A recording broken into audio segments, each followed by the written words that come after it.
So hello everyone, welcome to propsub.com। আমি অনমিত্র। আজকে আমরা যে টপিকটা নিয়ে আলোচনা করব সেটাও ভেরি ইম্পর্টেন্ট অন্যান্য টপিক্সের মতোই। আজকে আমরা আলোচনা করব যে রেডার চারটে মেজর বেনিফিট সম্পর্কে, এবং রেডা কি এবং কাকে বলে, রেডার ফুল ফর্ম কি সেটা আমরা জানবো, এবং রেডা অ্যাক্টের মেন অবজেক্টিভ ও পারপাসকেও বোঝার চেষ্টা করব এই ভিডিওর মাধ্যমে। তো দেখুন, real estate, property, flat house, building ইত্যাদি ক্রয় করা বা পারচেস করা এমনিতেই বড় ধরনের ইনভেস্টমেন্ট, এবং সেই ইনভেস্টমেন্টটাও যদি ফলদায়ক না হয় বা আপনার টাকা যদি কোনোভাবে ফেঁসে যায়, তো তাহলে আর দুর্দশা শেষ থাকে না। রেরা অ্যাক্ট চালু হওয়ার আগে প্রত্যেক বিল্ডার ডেভেলপারদের নিজস্ব টার্মস অ্যান্ড কন্ডিশন ছিল এবং তাদের নিজস্ব নর্মস ছিল, এবং তারা তাদের প্রপার্টি বেচত নিজেদের টার্মস অ্যান্ড কন্ডিশন অনুসারে এবং নিজেদের নর্মস অনুসারে। তো মানে তারা তাদের নিয়মে তাদের প্রপার্টিকে বেচত নিজেদের স্বার্থকে সুরক্ষিত রেখে। কিন্তু প্রপার্টি কিনতে গিয়ে হোম বায়ারদের স্বার্থ কিভাবে সুরক্ষিত হতে পারে সেটাকে নির্ধারণ করার জন্য কোনো স্ট্যাটিউটরি অথরিটি ছিল না, এবং কোনো স্পেসিফাইড রুলস, রেগুলেশন বা নর্মসও ছিল না। প্রপার্টি কিনতে গিয়ে আপনি যদি কোনোভাবে অসুবিধায় পড়েন বা বিপদে পড়েন, তো সেক্ষেত্রে আপনি কি প্রতিকার পেতে পারেন সেটাকে নির্ধারণ করার জন্য কোনো স্পেসিফাইড স্ট্যাটিউটরি রেগুলেটরি অথরিটি ছিল না, এবং যেহেতু কোনো লিগালি এস্টাবলিশড স্ট্যান্ডার্ড নর্মস ছিল না, কোনো অথরিটি ছিল না, তো সেক্ষেত্রে একটা ক্যাওটিক সিচুয়েশন বা বিশৃঙ্খল পরিস্থিতি এই সেক্টরে কিন্তু অবশ্যম্ভাবী ছিল, এবং সেটাই হচ্ছিল, এবং রিয়েল এস্টেট সেক্টর সেভাবেই দীর্ঘদিন ধরে চলে আসছিল। এবং বিল্ডার ডেভেলপাররা তাদের স্বার্থকে সুরক্ষিত রেখে প্রপার্টিকে বেচত, এবং হোম বায়াররা সেই প্রপার্টি কিনে বিপদে পড়তেন এবং কোনো প্রতিকার পেতেন না। মানে স্বাধীনতার পর থেকে ইন্ডিয়াতে রিয়েল এস্টেট সেক্টরের যতটা গ্রোথ হয়েছে সেটা কিন্তু বিল্ডার ডেভেলপারদের ইন্টারেস্টের অনুকূলেই অপারেট হতো। তো বায়ারকে দুর্দশা থেকে মুক্তি দিতে এবং তাদের স্বার্থকে সুরক্ষিত করতে এবং রিয়েল এস্টেট সেক্টরকে একটা গাইডেন্স দিতে, বাঁধন দিতে এবং অর্গানাইজ করার তাগিদেই কিন্তু অ্যাকচুয়ালি রেডার জন্ম। এবং রেডার ফুল ফর্ম হচ্ছে রিয়েল এস্টেট রেগুলেটরি অথরিটি, এবং যে অ্যাক্টের অধীনে এটা অপারেট হচ্ছে সেটাকে আমরা বলছি রিয়েল এস্টেট রেগুলেশন অ্যাক্ট। তো এই ভিডিওতে আমরা রেডার চারটে মেজর বেনিফিট নিয়ে আলোচনা করব, এবং এই চারটে পয়েন্টসের মাধ্যমে আমরা এটা বোঝার চেষ্টা করব যে রেডার অ্যাকচুয়াল অবজেক্টটা কী এবং রেডা কোন পারপাসকে ফুলফিল করছে, এবং এই অ্যাক্টের মাধ্যমে হোম বায়ারদের স্বার্থ কীভাবে সুরক্ষিত হচ্ছে, এবং হোম বায়াররা কীভাবে এই অ্যাক্টের মাধ্যমে লাভবান হচ্ছেন এবং কীভাবে তারা প্রতিকার পাচ্ছেন। তো এই ভিডিওটি অত্যন্ত ইনফরমেটিভ অ্যান্ড এডুকেশনাল, তাই আপনি স্কিপ না করে পুরোটা দেখুন। বোঝানোর সুবিধার জন্য আমি ভিডিওটিকে ছোট ছোট পয়েন্টে ভাগ করে নিয়ে আলোচনা করব। তাহলে চলুন আজকের টপিক নিয়ে ডিসকাশন শুরু করা যাক। প্রথম যে পয়েন্ট সেটা হচ্ছে fixed or standardised method for calculating carpet area. দেখুন, রেরা অ্যাক্ট চালু হওয়ার আগে কার্পেট এরিয়া ক্যালকুলেট করার বা মেজার করার কোনো স্ট্যান্ডার্ড মেথড ছিল না। কোনো ফ্ল্যাট হাউস বিল্ডিংয়ের কার্পেট এরিয়াকে ক্যালকুলেট করার জন্য প্রত্যেক বিল্ডার ডেভেলপারের নিজস্ব পদ্ধতি, মেথড বা ফর্মুলা ছিল, এবং তারা সেই ফর্মুলা ইউজ করতো। সেম এরিয়াকে কেউ ক্যালকুলেট করছে 1000 স্কোয়ার ফিট, আবার কেউ 900 এবং আবার কেউ 800 স্কোয়ার ফিট। এর ফলে প্রপার্টির প্রাইসও কিন্তু দারুণভাবে ফ্ল্যাকচুয়েট হতো, কেননা পার স্কোয়ার ফিটের কত রেট সেটাকে যদি আমরা কার্পেট এরিয়ার সাথে গুণ করে প্রপার্টির প্রাইস জানতে চাই, তো সেক্ষেত্রে কার্পেট এরিয়াকে কিভাবে ক্যালকুলেট করতে হয় তার একটা স্ট্যান্ডার্ড ফর্মুলা কিন্তু অবশ্যই থাকা উচিত। তাই রেরা অ্যাক্ট চালু করার মাধ্যমে কার্পেট এরিয়া ক্যালকুলেশনের মেথডটিকে স্ট্যান্ডার্ডাইজ করা হলো, এবং রেরা অ্যাক্ট ডিফাইন করলো, ক্লিয়ারলি ডিফাইন করলো যে কার্পেট এরিয়া কাকে বলে। তাই এখন কোনো বিল্ডার ডেভেলপার কিন্তু নিজের ইচ্ছা মতো কার্পেট এরিয়া ক্যালকুলেট করতে পারবে না, তাকে ফলো করতে হবে রেরার গাইডলাইন এবং ডেফিনেশনকে। 2 নম্বর পয়েন্ট হচ্ছে same penalty on default for builder or buyer. এখানে ডিফল্ট বলতে আমি দুরকম ডিফল্টের কথা বোঝাতে চাইছি। প্রথমটা হচ্ছে default in timely payment by the buyer, আর পরেরটা হচ্ছে default in timely delivery of the flat by the builder. আর এখানে পেনাল্টি মানে কত পার্সেন্ট ইন্টারেস্ট একে অপরকে দিতে হতে পারে আমি তার কথা বলছি। দেখুন, রেরা অ্যাক্ট চালু হওয়ার আগে সিস্টেম এরকম ছিল যে যদি বিল্ডার বা ডেভেলপার সময় মতো প্রজেক্ট কমপ্লিট করে টাইমলি ডেলিভারি করতে না পারে, তো সেক্ষেত্রে সে বায়ারকে 2 to 5% রেটে ইন্টারেস্ট পে করবে। আর বায়ার যদি টাইমলি পেমেন্ট করতে না পারে, তো সেক্ষেত্রে তাকে 15 to 18% রেটে ইন্টারেস্ট পে করতে হবে।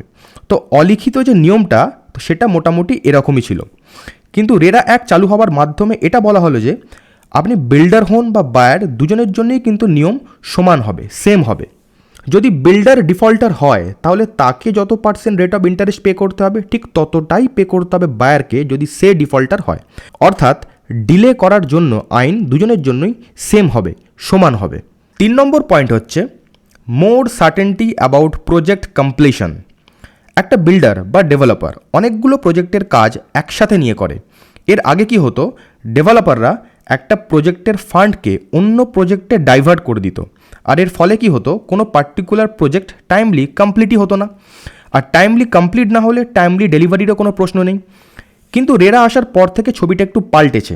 এখন বিল্ডার ডেভেলপারকে একটা স্পেসিফাইড পার্সেন্টেজ অ্যামাউন্ট একটা সেপারেট ব্যাঙ্ক অ্যাকাউন্টে ডিপোজিট করে রাখতে হবে কোনো পার্টিকুলার প্রজেক্টকে কমপ্লিট করার জন্য। সেই ফান্ডকে এখন অন্য প্রজেক্ট পারপাসে ইউজ করতে পারবে না বা ডাইভার্ট করতে পারবে না। এর আগে বিল্ডাররা হোম বায়ারদের কাছ থেকে ফান্ড রেজ করত, তারপর ফান্ড ডাইভার্ট করে দিত, তারপর দেউলিয়া হয়ে প্রজেক্টের কাজ বন্ধ করে দিত, আর প্রজেক্টও ইনকমপ্লিট অবস্থায় পড়ে থাকতো, আর হোম বায়াররা টাকা ইনভেস্ট করে বিপদে পড়তো। কিন্তু এখন সেটা হবে না। যে প্রজেক্টের জন্য ফান্ডিং হয়েছে শুধুমাত্র সেটাকেই কমপ্লিট করার জন্য বিল্ডার ডেভেলপার সেই টাকাটা কাজে লাগাতে পারবে। তো এর পরের যে পয়েন্টটা নিয়ে আমরা আলোচনা করব সেটা হচ্ছে অ্যাকচুয়ালি বায়ারের অধিকার সংক্রান্ত। তো দেখুন, ইন্ডিয়াতে রেরা অ্যাক্ট এনাক্টেড হওয়ার পর হোম বায়ারদের জন্য কিছু অধিকারকে সংরক্ষণ করা হয়েছে, এবং যে রাইটস বা অধিকারগুলোকে কাজে লাগিয়ে কোনো হোম বায়ার প্রপার্টি পারচেসিং প্রসেসে সে সুবিধা পেতে পারে এবং নিরাপত্তা পেতে পারে। আলোচনা করার সুবিধার জন্য আমি এই পয়েন্টটাকে 6টা পয়েন্টে ভাগ করে নিচ্ছি, এবং আমি 6টা পয়েন্ট কনসিকিউটিভলি আলোচনা করব। মন দিয়ে শুনুন। এই 6টা পয়েন্ট আপনি শুনলে বা জানলে আপনি হোম বায়ার হিসাবে আপনার অধিকার সম্পর্কে অবগত হতে পারবেন, এবং প্রপার্টি ট্রানজ্যাকশন প্রসেসে কী কী সুবিধা এবং কী কী নিরাপত্তা পেতে আপনি আইনত হকদার সেগুলো সম্পর্কে আপনি জানতে পারবেন এবং বুঝতে পারবেন। তো ভিডিওটি এখান থেকে স্কিপ করবেন না, পুরোটা দেখুন। 6টা পয়েন্টকে কনসিকিউটিভলি আমি বলছি, আপনি সেটা মন দিয়ে শুনুন এবং পুরোটাকে ভালো করে বোঝার চেষ্টা করুন, এবং কোনো ডাউট থাকলে আমাকে অবশ্যই কমেন্ট বক্সে জানান। দেখুন, রাইটস অফ দ্য বায়ারের মধ্যে প্রথম যে পয়েন্টটা নিয়ে আমরা আলোচনা করছি সেটা হচ্ছে false promises by the builder. Builder বা ডেভেলপার যদি বায়ারকে কোনো রকমের ফলস প্রমিস করে থাকে অথবা এমন কোনো কমিটমেন্ট করে থাকে যেটা অ্যাকচুয়াল প্রজেক্টের সাথে সম্পূর্ণ মিসম্যাচ বা সম্পূর্ণ আলাদা বা মিথ্যা অথবা ভুল, তো সেক্ষেত্রে বায়ারের কাছে এখন অধিকার আছে, অপশান আছে সেই প্রজেক্ট থেকে উইথড্র হওয়ার। সে প্রজেক্টটি ছেড়ে চলে যেতে পারে এবং তার সাথে বায়ার হিসাবে সে যে টাকাটা অ্যাডভান্স হিসাবে পে করেছে সেই টাকাটা ইন্টারেস্ট এবং কম্পেনসেশনের সাথে ফেরত পাওয়ার জন্য সে ক্লেম করতে পারে। এই অপশানগুলোও কিন্তু এখন বায়ারের অধিকারের অন্তর্ভুক্ত। সেকেন্ড পয়েন্টটা হচ্ছে অ্যামাউন্ট অফ অ্যাডভান্স পেমেন্ট। আগের পয়েন্টটাতে আমি অ্যাডভান্স পেমেন্ট রিফান্ড নিয়ে কিছু কথা বললাম। এই পয়েন্টটাতে আমি আলোচনা করব বায়ার কতটা টাকা ফ্ল্যাট হাউস, বিল্ডিং, অ্যাপার্টমেন্ট ইত্যাদি কেনার জন্য অ্যাডভান্স হিসাবে পেমেন্ট করতে বাধ্য। তো সেই পরিপ্রেক্ষিতে আপনার জেনে রাখা ভালো যে এখন বিল্ডার বা ডেভেলপার তার ফ্ল্যাট হাউস বিল্ডিংয়ের নির্ধারিত প্রাইসের 10% বেশি টাকা অ্যাডভান্স হিসাবে বায়ারের কাছ থেকে দাবি করতে পারবে না বা চাইতে পারবে না। অর্থাৎ এই অপশানটাও এখন বায়ারের অধিকারের অন্তর্ভুক্ত। বায়ার এখন কোনো নির্ধারিত প্রজেক্ট প্রাইসের মাত্র 10% অ্যামাউন্ট অ্যাডভান্স হিসাবে পেমেন্ট করে সেই প্রজেক্টটি কেনার জন্য বুক করতে পারে। অ্যাডভান্স পেমেন্টের টাকার অঙ্কটাও এখন কিন্তু রেরা নির্ধারিত। 3 নম্বর পয়েন্টটা হচ্ছে ডিফেক্ট আফটার পজেশন। তো রাইটস অফ দ্য বায়ারের মধ্যে 3 নম্বরে যে পয়েন্টটা সেটা হচ্ছে ডিফেক্ট আফটার পজেশন সংক্রান্ত। এই পয়েন্টটা অ্যাকচুয়ালি কোনো প্রপার্টি পজেশন নেবার পর বায়ারের জন্য লাভজনক। ফ্ল্যাট হাউস বিল্ডিংয়ে পজেশন নেবার পর 5 বছরের মধ্যে যদি সেই প্রপার্টিতে কোনো রকম স্ট্রাকচারাল ডিফেক্ট প্রকাশ পায় অথবা কোয়ালিটি ইস্যু দেখা দেয়, তো সেক্ষেত্রে বায়ার তার এই রাইটকে কাজে লাগিয়ে নিজের কোনো পয়সা খরচা না করেই বিল্ডার ডেভেলপারকে দিয়ে 30 দিনের মধ্যে রেকটিফাই করে নিতে পারে। অর্থাৎ প্রপার্টিতে কোনো ডিফেক্ট হলে সেটা রেকটিফিকেশনের দায়িত্ব কিন্তু বিল্ডার বা ডেভেলপারের ওপরেই অর্পণ করা হয়েছে। কিন্তু বিল্ডার ডেভেলপার যদি তারই দায়িত্ব পালন করতে ব্যর্থ হয়, তো সেক্ষেত্রে বায়ার তার কাছ থেকে কিন্তু কম্পেনসেশন বা ক্ষতিপূরণ ক্লেম করতে হকদার। 4 নম্বর পয়েন্টটা হচ্ছে ডিলে ইন পজেশন। দেখুন, রাইটস অফ দ্য বায়ারের মধ্যে 4 নম্বর যে পয়েন্টটা সেটা হচ্ছে ডিলে ইন পজেশন সংক্রান্ত। যদি বিল্ডার বা ডেভেলপার তার প্রজেক্টের কাজটিকে নির্ধারিত সময়সীমার মধ্যে বা স্পেসিফাইড কমপ্লিশন ডেটের মধ্যে শেষ করতে কোনোভাবে ব্যর্থ হয়, তো সেক্ষেত্রে বায়ার তার অধিকারকে কাজে লাগিয়ে দুটো অপশান চুজ করতে পারে। প্রথমত, সে প্রজেক্ট থেকে উইথড্র করতে পারে, কিন্তু সেক্ষেত্রে সে বিল্ডার ডেভেলপারের কাছ থেকে ফুল রিফান্ড পেতে হকদার।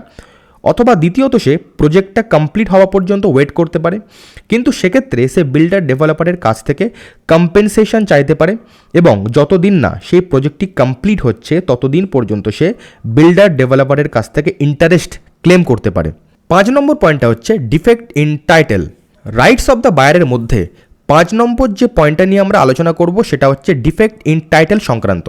প্রপার্টি পজেশন নেবার পর কোনো সময় যদি সেই প্রপার্টিটার টাইটেল নিয়ে কোনো ডিফেক্ট দেখা দেয় তো সেক্ষেত্রে বায়ার কিন্তু বিল্ডার ডেভেলপারের কাছ থেকে কম্পেনসেশন ক্লেম করতে হকদার।